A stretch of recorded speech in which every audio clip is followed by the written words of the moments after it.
Hello, everybody. Today we are going to talk about the most mysterious part of my of the syllabus, the course objectives worksheet. If you look on your syllabus, let me get a copy of the syllabus out here real quick. So now's a great time actually to do what I just did and get out a copy of your syllabus. I have the syllabi here for my ethics class and for my intro to philosophy class. So let's talk a little bit about the very first page of both of those syllabi. On the very first page of both of those syllabi, you see the course objectives. Right. So let me tell you the story of the course objectives. I got this job, I guess, in 2008. Back then, they just told me, write your syllabus however you want, include whatever. Here's your textbook, and include whatever readings you want. Right. So over the next few years, I took a lot of time sort of cultivating my system of tests and quizzes and so on. I had everything down. Then, I guess about 2014 or 15, my boss came to me and said, here, put these are the course objectives, put these in your syllabus.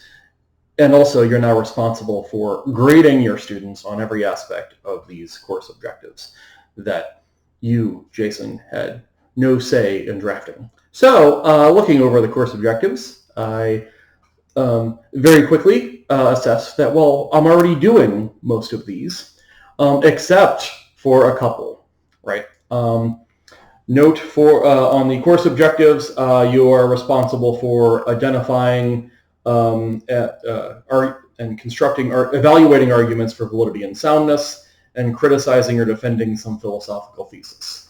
So those aspects of the course objectives are found nowhere else in my syllabus, in my quizzes or tests. So I'm responsible for making sure that you are graded on constructing arguments for validity and soundness and criticizing some philosophical thesis. My way of doing that is with the course objectives worksheet. The course objectives worksheet is available after I give this lecture. I will post the course objectives worksheet up on Blackboard under its own little tag that says course objectives worksheet. As the name implies, it is a worksheet. It consists of 3 parts. The first part is definitions. I'm going to give you some definitions today. Use the definitions I give today. I'm not doing this for my health. I expect you to use the definitions that I give you today. Don't go up online, don't ignore me and then go up online and just Google the definitions for all these terms. I expect to see on the course objective worksheet the definitions that I give today. Right. The second part of the worksheet is evaluating arguments for validity. I'm going to do this by showing you the valid argument forms.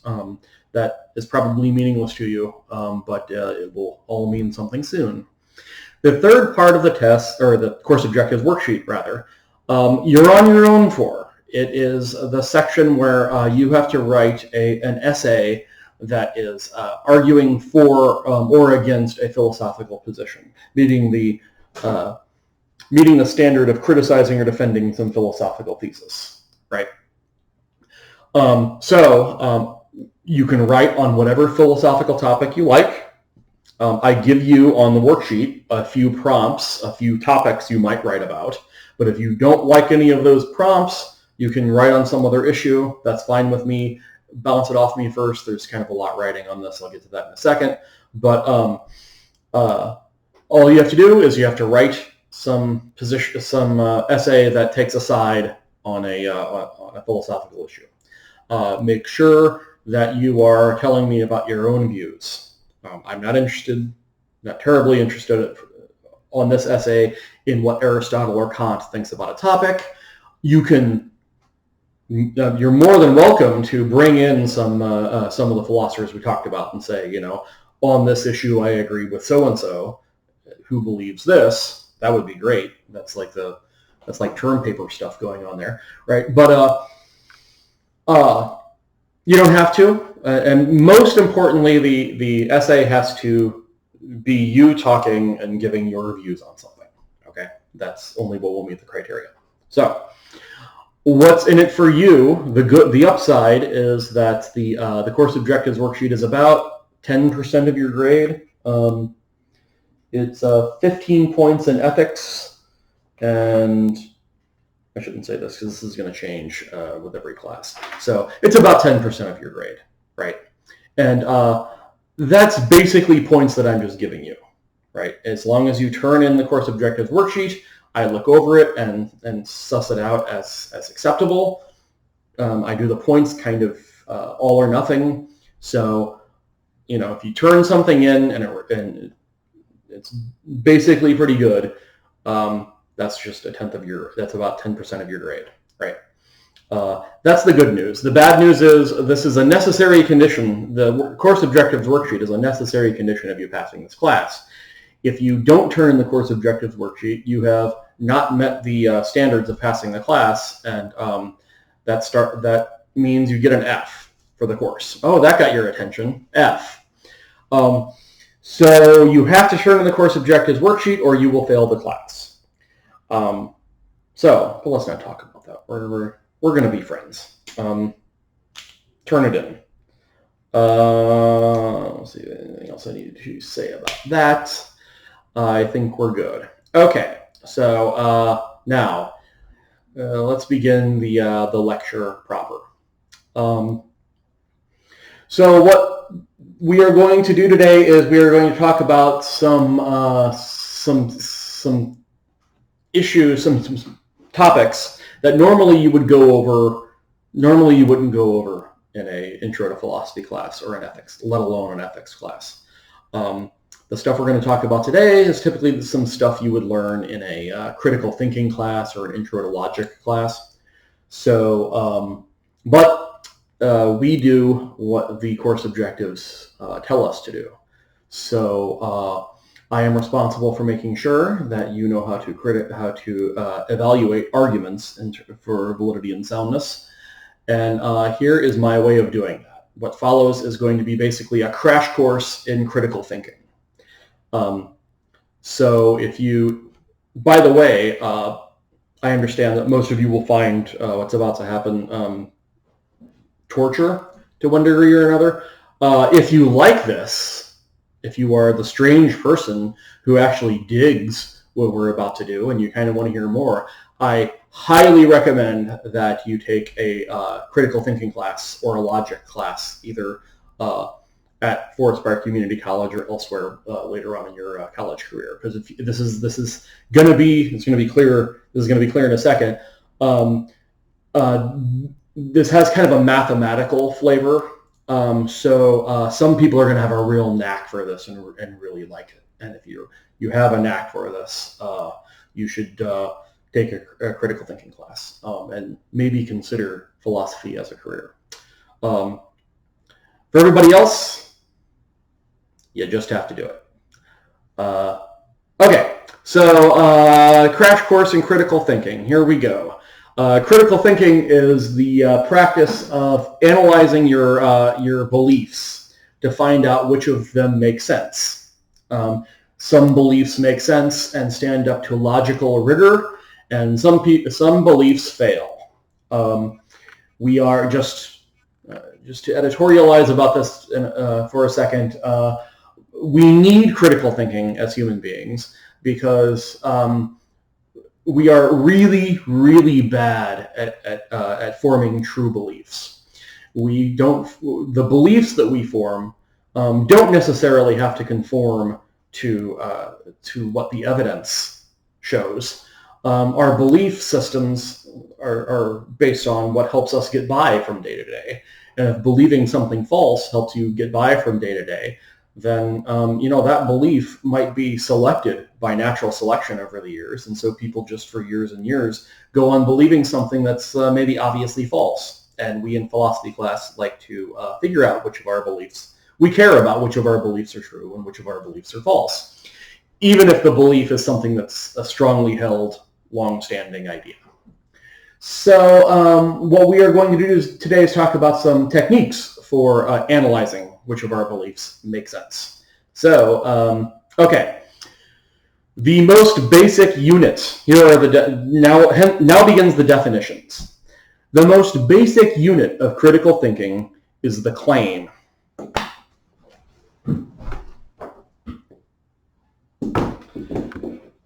A claim is a statement that is capable of being true or false. So anytime I say something that is, anytime I make some statement of fact, even if it's false, I have made a claim, right? So Jason's shirt is black is a claim. That's a true claim. Jason's shirt is polka dot is a claim. That's a false claim. Any statement like this that could be true or false, even in a sort of hypothetical way, counts as a claim. This is going to include any statement of fact or even opinion, right? Jason likes his shirt is a claim. This is the greatest shirt ever, also a claim. How we evaluate whether or not this is the greatest shirt ever is going to be open to some debate, but it's still a claim. It's still stating something that could be, in theory, a fact. Put like this, some people might ask, well, doesn't everything I say then count as a claim?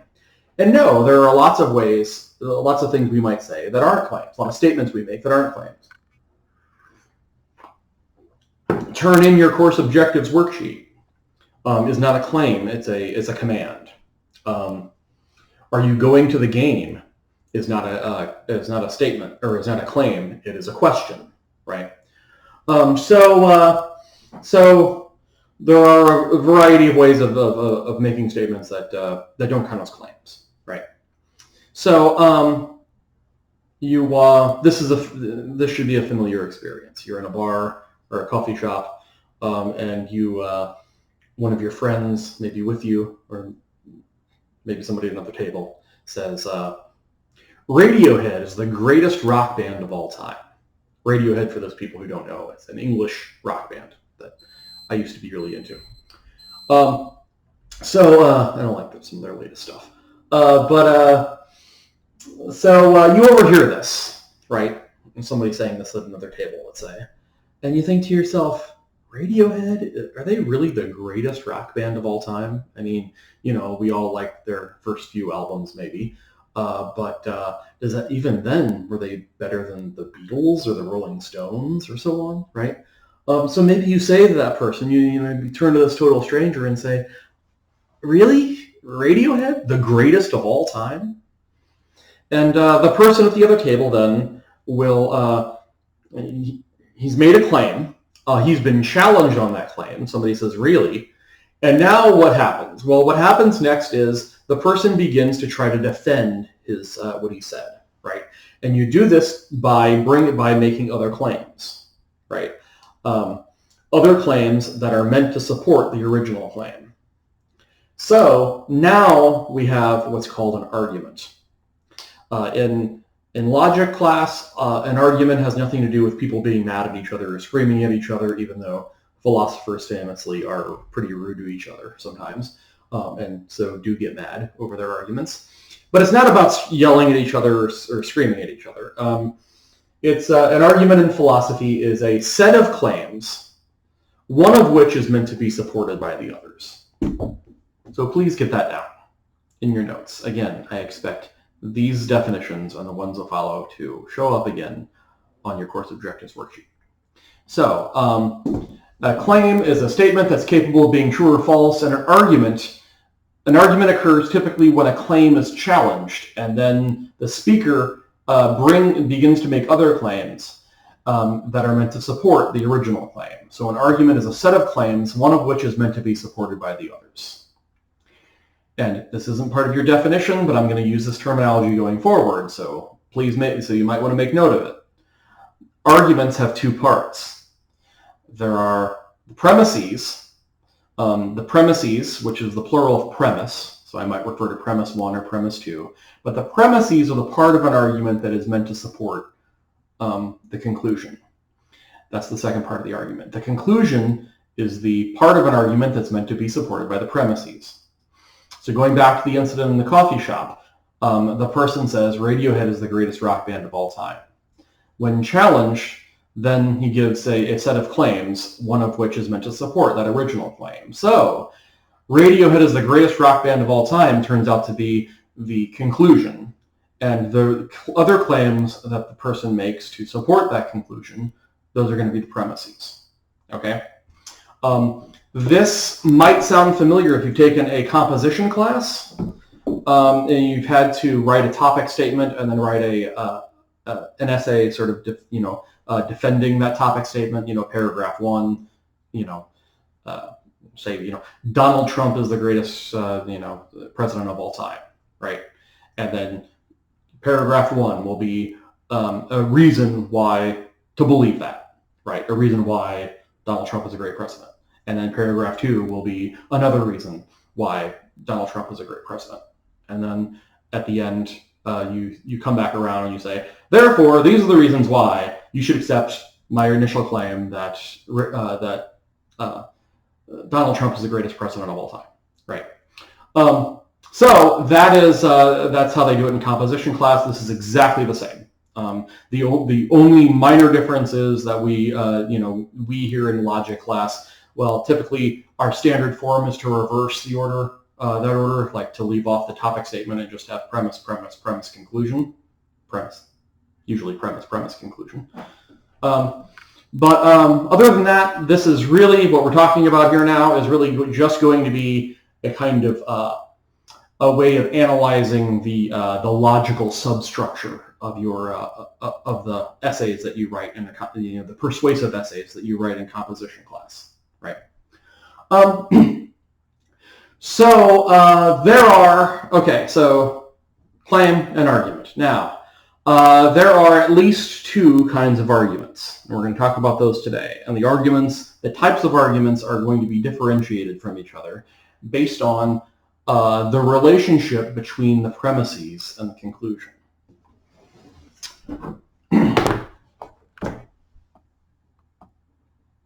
So, 2 kinds of arguments. First of all, there is what's called an inductive argument.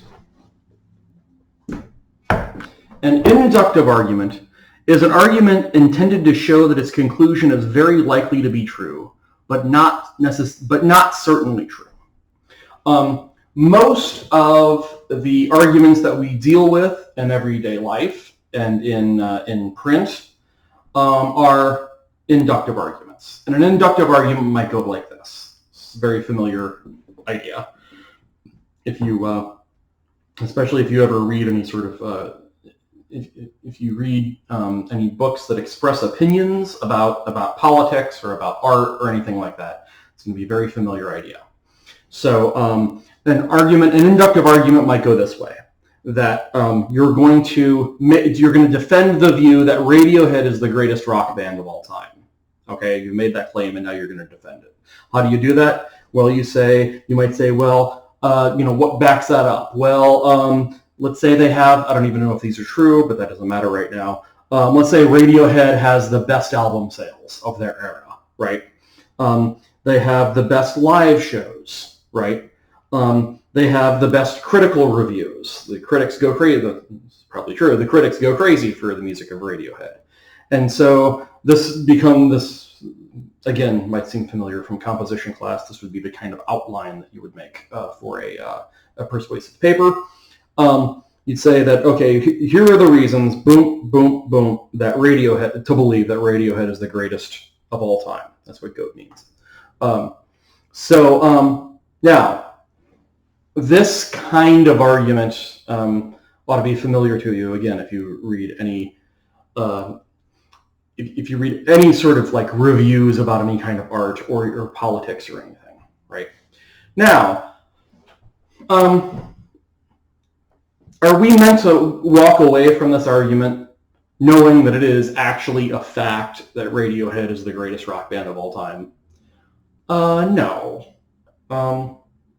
Reasonably, we understand that even somebody who makes a very, very, very strong claim like this, that the greatest of all time, in fact, it's superlative, that they are the greatest of all time, really doesn't intend to convince us 100%, no argument otherwise, that Radiohead is in fact the greatest of all time. They're just trying to convince us that there's a very strong case to be made that this is true, right?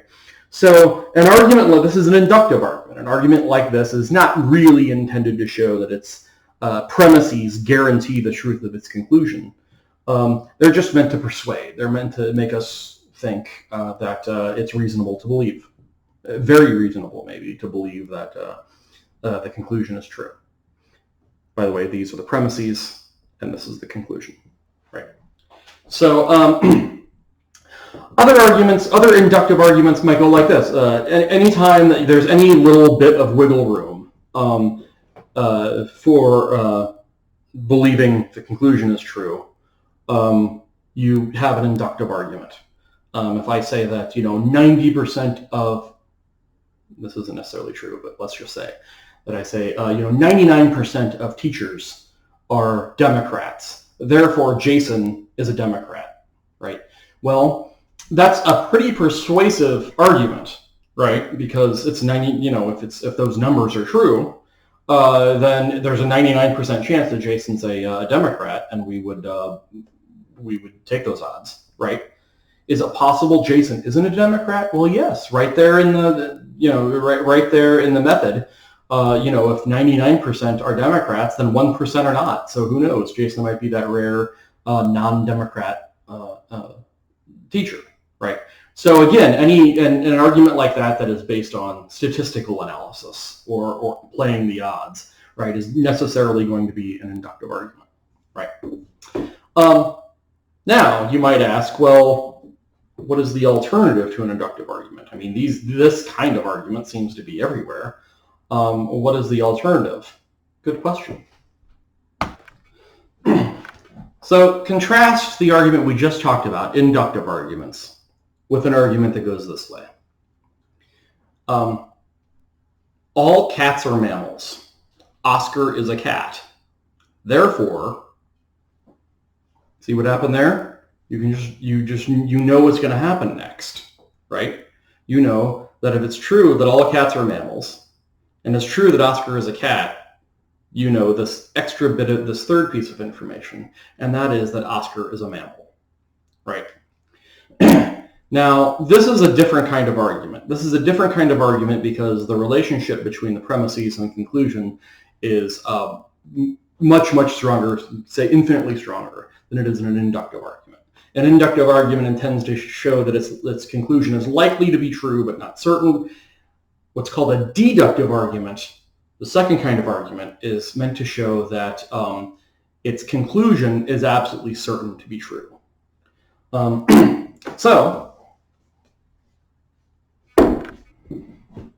For a deductive argument, is an argument that intended to show that its conclusion is certainly true. And an example here is all cats are mammals. Oscar is a cat. Therefore, Oscar is a mammal. Notice how if this is true and this is true, then this conclusion absolutely has to be true. There's just no two ways about it. Now, maybe you can come up with reasons why it's not true that all cats are mammals and why it's a reason that Oscar isn't a cat. That's fine. But as long as these two conclusions, or these two premises rather, are true, the conclusion is guaranteed to be true, right? This is what a deductive argument wants. And this relationship, this special relationship between the premises and the conclusion has its own name. That name is validity.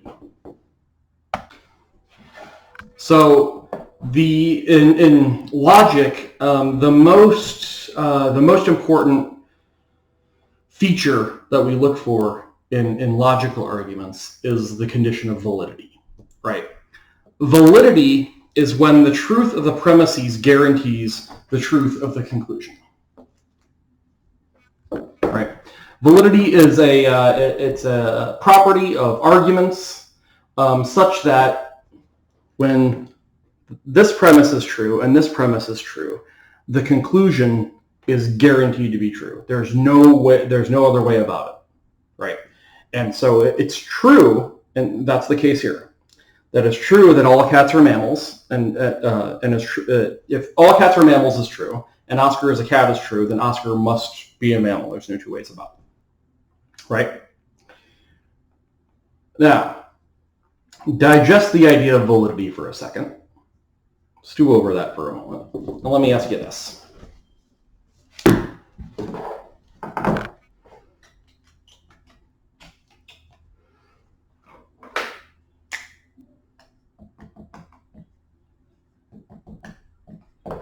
We just agreed, I hope, that the argument that goes, all cats are mammals, Oscar is a cat, therefore Oscar is a mammal, that argument is valid. There's no way that its premises are true and its conclusion false, right? Now let me ask you this. Is this argument valid? All cats are fish, Oscar is a cat, therefore Oscar is a fish, right? What typically happens when I give this lecture in class is that most people will say, no, this argument's not valid because it says things that are false. No, I always wait in class for the one person to begin to say, yeah, that argument still is valid because that person understands validity. Validity is not about whether or not your premises are true or false. It's only about if your premises are true. Do they guarantee the truth of the conclusion, right? And so this argument is still valid, even though it has bad premises. It has a bad premise, right? And its conclusion is false. That's not what matters. What matters is that if one is true and two is true, the combination of those two premises guarantees that 3 would be true if they were both true. That the conclusion would also be true if they were both true, right?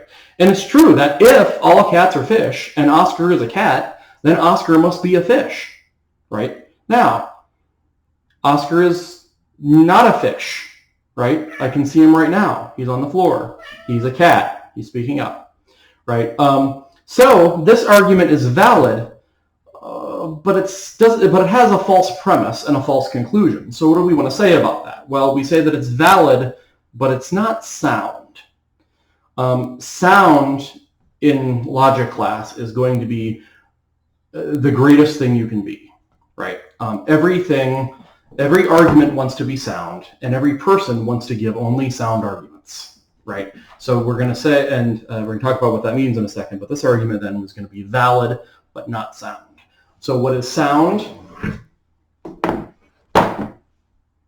Soundness occurs when a valid argument has all true premises and therefore necessarily a true conclusion. I mean, that goes without saying, right? So in the example, the argument that goes, all cats are fish, Oscar is a cat, therefore Oscar is a fish. That is a valid argument, but it's not sound. The other argument, all cats are mammals, Oscar is a cat, therefore Oscar is a mammal, that is sound. It's a valid argument with all true premises. So that's the definitions that you're going to need to fill out the course objectives worksheet. Now we're going to move on to the second part of the course objectives worksheet, and we're going to be, and the second part of the course objectives worksheet is going to be meant to answer this question. Well, let's go back to this issue of validity. It's clear how we know, or maybe clear, how we know whether or not our premises are true, right? I mean, all cats are mammals is true if and only if all cats are mammals. Or Oscar is a cat if and only if Oscar, or Oscar is a mammal if and only if, Oscar is a warm-blooded, right? The truth of our premises requires that we go out and we investigate the world, and let's say that there is some reliable method for investigating the world and coming up with facts about the world, right? But this issue of validity, I mean, what makes an argument valid versus invalid, that's not really an issue so much of going out and investigating the world. That's more like an issue of trying to figure out what it is that makes the premises of the conclusion guarantee that, or premises of an argument guarantee the truth of the conclusion. conclusion. It's a little more mathematical, right? So there are a whole host of ways for testing for validity. And if you take a critical thinking class, you will spend at least the first third of the class talking about the different ways to test for validity in different forms of arguments, right? I will spare you most of those methods. Today, we're just trying to get by here. This is meant to be a critical thinking class. So the quickest way to leave you capable of being able to understand when an argument is valid is to just show you the the most important examples of valid arguments. And they all have a certain form. That is, they all have a certain formula. In the same way that, and they're going to break down to we're going to start out with some arguments and we're going to talk about them to break down what the formula is that underlies them. And what you will see then is that anything that fits into this formula in this way, any facts that fit into this formula in this way are going to have an underlying valid form, right? So let's talk about the valid argument forms. Okay, so the first valid argument form, let's talk about it this way. So take my argument about Oscar earlier. Let's rephrase that a little bit. Instead of saying that all cats are mammals, Oscar is a cat, therefore Oscar is a mammal, say it this way, that if Oscar is a cat, then Oscar is a mammal. Also, Oscar is a cat, therefore Oscar is a mammal.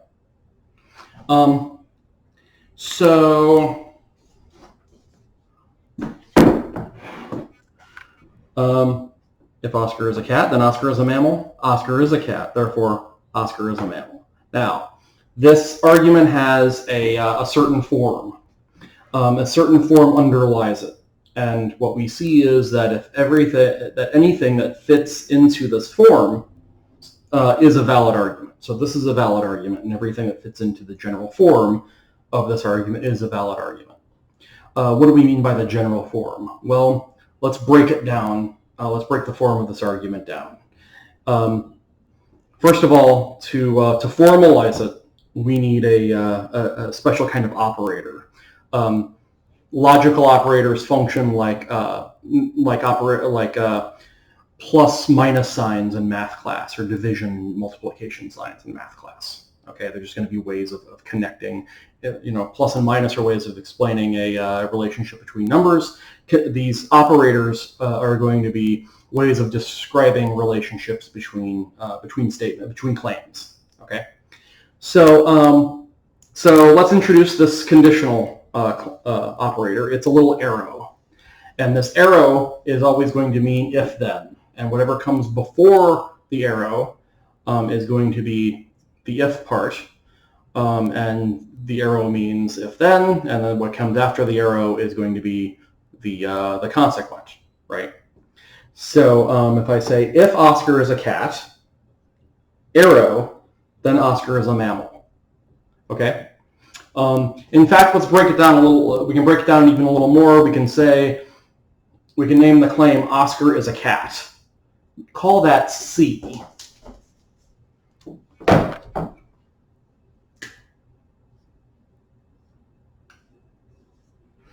And then the claim that Oscar is a mammal, call that M.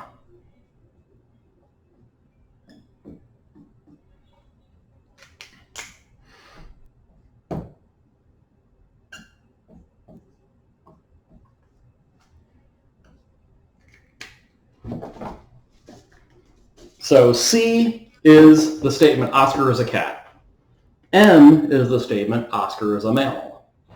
And then, using our little conditional operator, we can formalize that first sentence of that first premise of our argument as if C, then M. If Oscar is a cat, then Oscar is a mammal. Right? Now, to formalize the second premise of the argument, well, that's already formalized because the second premise of our argument is just C, right? It's just Oscar is a cat, right?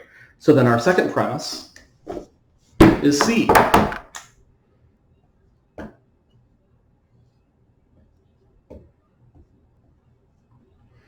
And our conclusion, so if C then M, and our second premise will be C, Oscar is a cat, right? And then the conclusion here is Oscar is a mammal. Well, that's just M, right? And so there you go. So this is the form of the argument. This sort of describes the form of the argument. If C then M, C therefore M. You can, and this is the formula, the equation, right? You can think of, and these are really C's, the C's and M's. These are, don't be scared by these. These are really just like variables in algebra class, right? We can name those absolutely whatever we want. In algebra class, they typically use X's and Y's, right? In logic class, historically, we use P's and Q's, right? So anything that has the form of if P then Q, P therefore Q.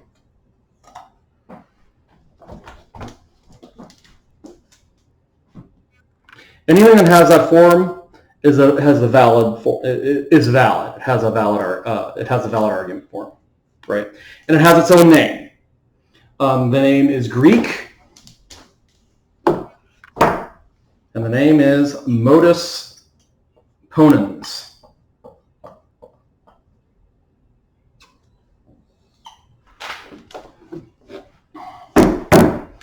And this down here is the form of modus ponens.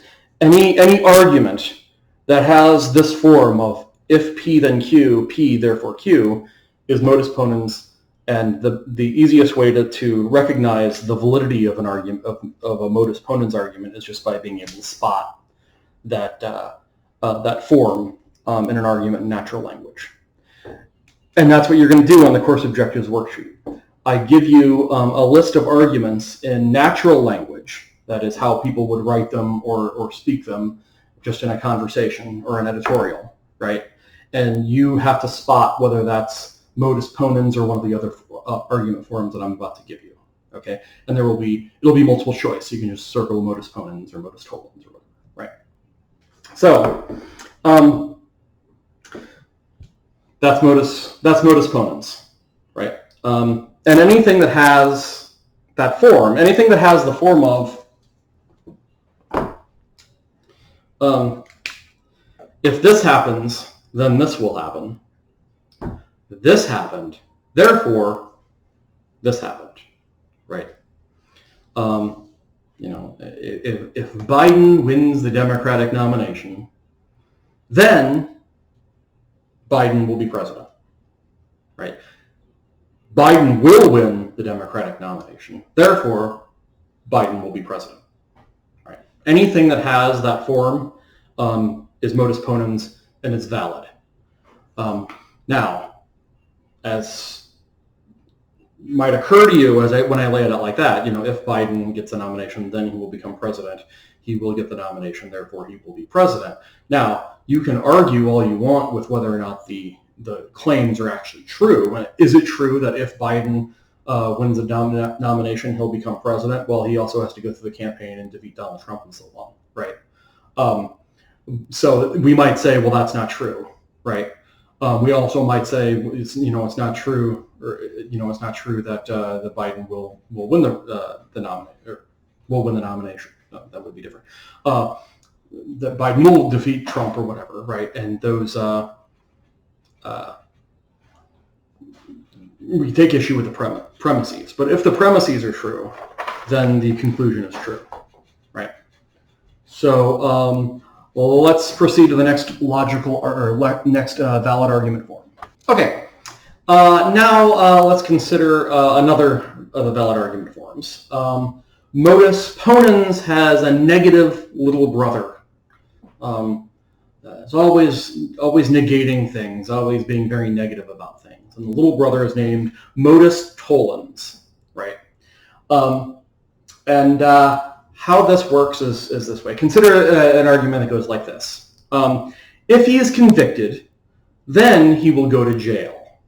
He did not go to jail, therefore, he was not convicted, right? So I have this argument written out here a little bit. So let's name our core claims. Let's call he is convicted, call that C.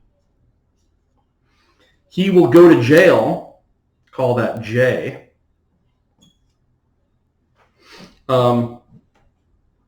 And so the first, so here, blow that out. So my first sentence was, if he is convicted, then he will go to jail, right? And call the first part C, he is convicted. And the second part, he will go to jail, call that J, right? Our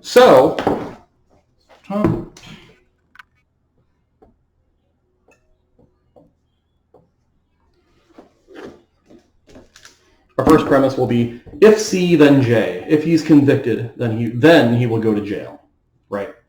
So now what we need to do is we need to come up with some way of saying that it's not the case that he went to jail, right? Rather than just, we could name the sentence, we could name it, some sentence, he did not go to jail, and call that N, right? But since we've already named it the core claim J, it's better to introduce this new operator called the tilde, which is just a little squiggly line. And what this means is not.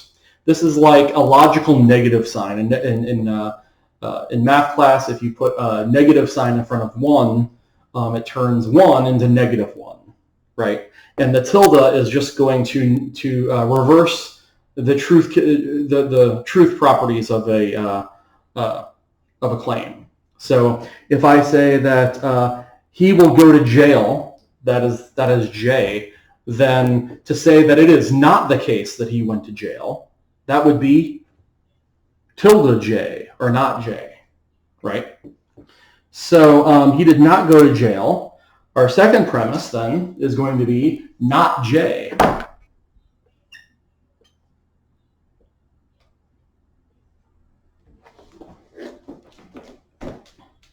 So our argument so far, it says, if C, then J, not J. Therefore, it's not C.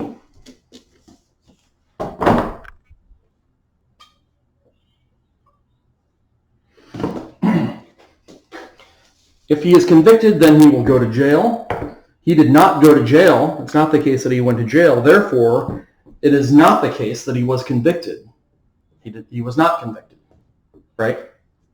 What this demonstrates to us is that if we start out with a conditional phrase, any conditional phrase, or any conditional statement, if the second part of the conditional statement is not true, then the first part of the conditional statement is not true, right? So in any case where we can falsify what's called the consequent of the conditional statement, we can also falsify the first part, right? What's called the antecedent, right? So put into just the standard P and Q form, modus tollens is if P, then Q, not Q, therefore not P.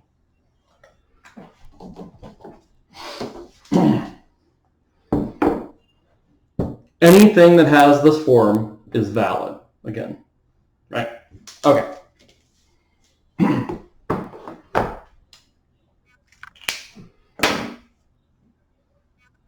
Okay, the next of the valid argument forms is real simple. It's got sort of a scary name. It's called a disjunctive syllogism, but it's actually real simple. So imagine I say this. Well, we're at the baseball game, and I say, it's true today that either the Cardinals will win or the Mets will win. And the Mets won't win. Therefore, the Cardinals will win. Very, very simple. We need to introduce a new operator, though. It is the wedge. It is just a little v, and that means or. And that will, we can use the wedge anytime we take two claims that when we know at least one of them is true, right? So either the Cardinals will win the game or the Mets will win the game.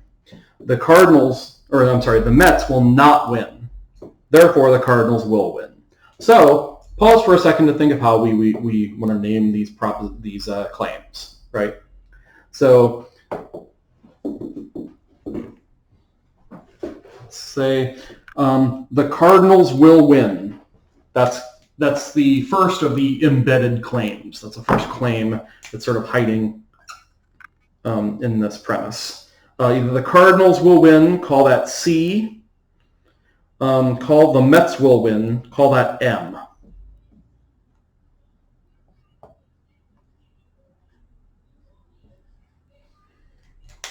Either the Cardinals will win or the Mets will win. Either C or M. And we can use our new operator.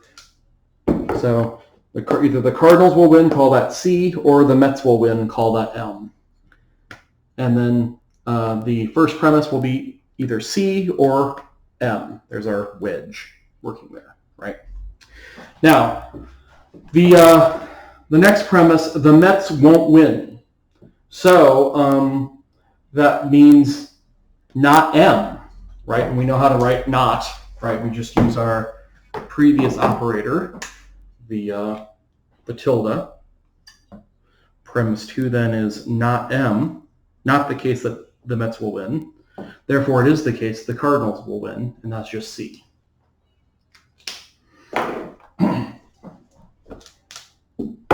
So either C or M, not M, therefore C, right?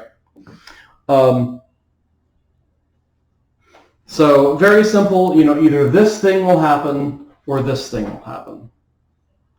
This won't happen, therefore this must have happened. Right, it's really just that simple. And to put it in the P's and Q's then, either P or Q, not P, therefore not Q.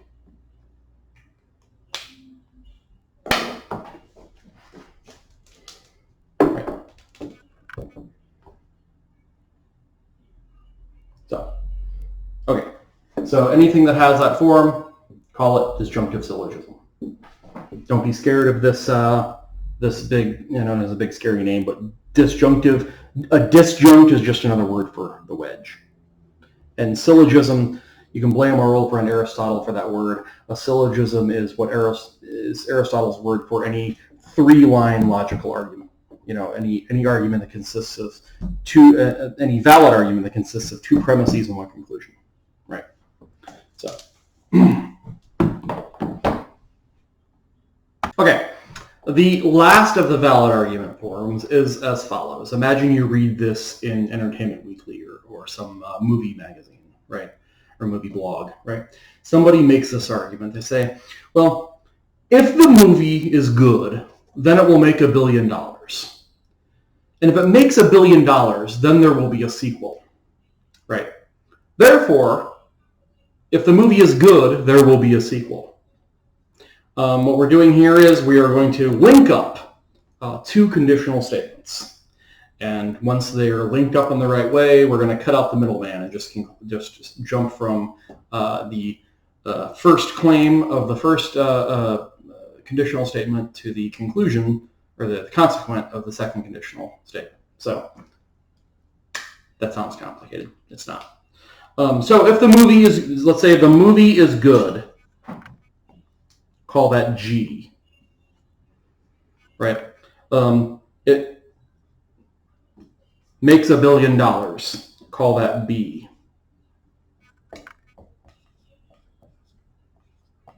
So if the movie is good, then it will make $1 billion. That's, got it wrong.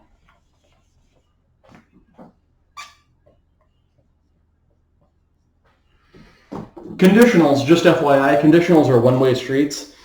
You can't just say if G, then B, but also if B, then G. Sometimes you can, but you can't just assume that you can reverse their positions. So don't reverse their positions.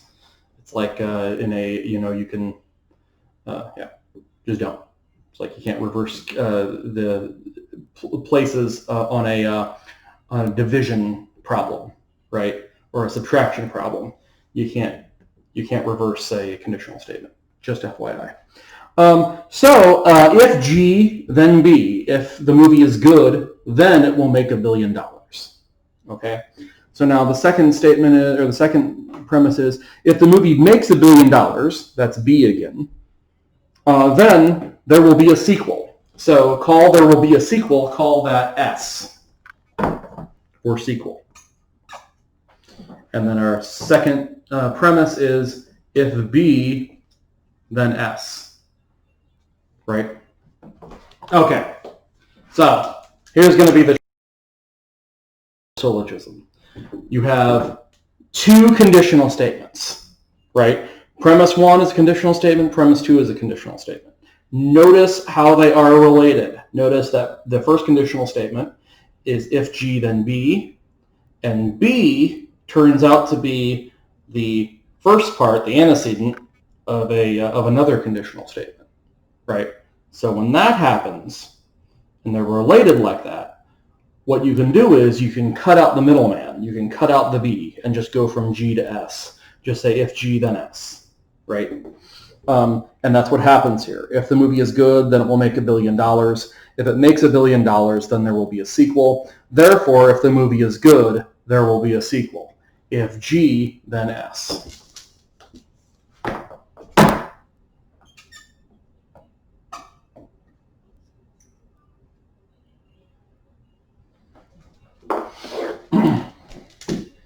If G, then S, right?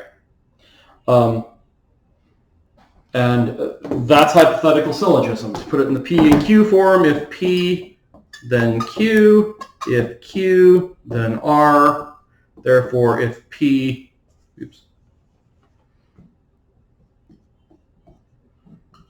then R.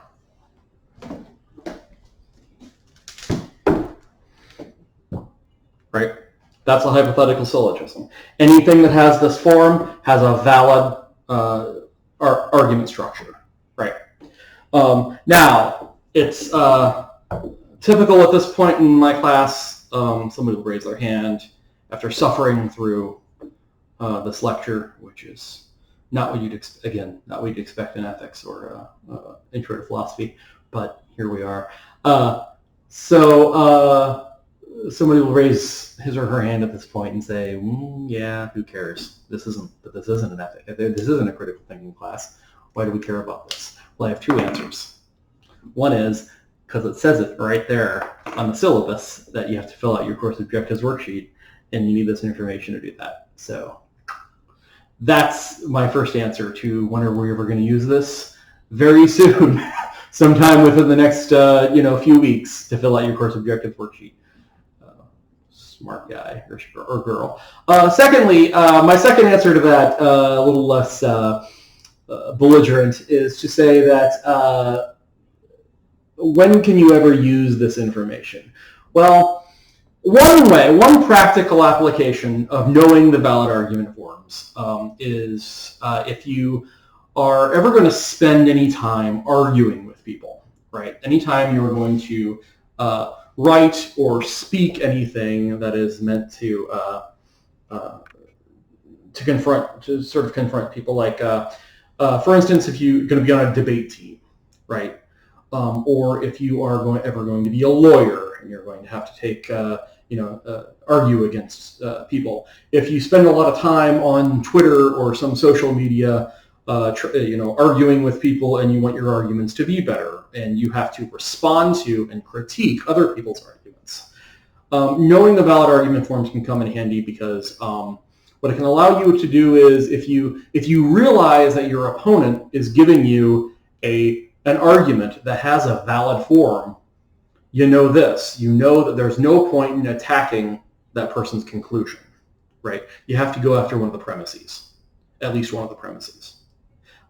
Because it's no fair to say, yeah, premise 1 is true and premise 2 is true, but your conclusion is just false.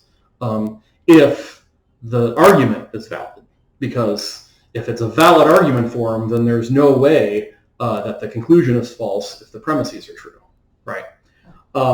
So it's it can be, that could be a practical application of this, and that's one of the it's one of the things we strive to do in critical thinking classes. We want to just not be able to analyze other people's arguments. We want to make our own arguments, or we want to both be able to criticize other people's arguments and make our own arguments better. So,